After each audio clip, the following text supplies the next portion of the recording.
এ হলো মানে কি ওয়েবসাইটের বিজনেস। খুবই সুন্দর লাগছে বাজারে আবার আনবিলিভেবল। দাঁড়ান একটু দিক থেকে নিয়ে আসি, টানটা দিক থেকে এই হলো রেলবিট। আমরা এখন কক্সবাজার রেলবিটের উপরেই আছি। কক্সবাজার রেলবিট, এই হচ্ছে কক্সবাজার রেলবিট। এই হলো রেলের পাত, যেগুলা যেটাই বলেন যেভাবে বলেন, এটা হচ্ছে যে এই হলো কক্সবাজার রেলওয়ে স্টেশন, যেটাকে ঝিনুকের আদলে করা হয়েছে। এটার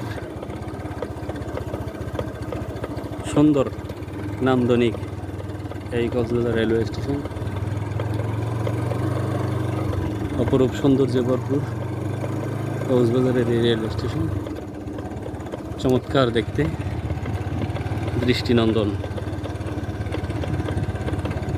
খুব সহজেই পর্যটকদের দৃষ্টি কেড়ে নিতে সক্ষম। এই হলো কক্সবাজারের রেলওয়ে স্টেশনের পিছনের অংশ। আমরা এখন কক্সবাজার রেলওয়ে স্টেশনের পিছনের অংশে।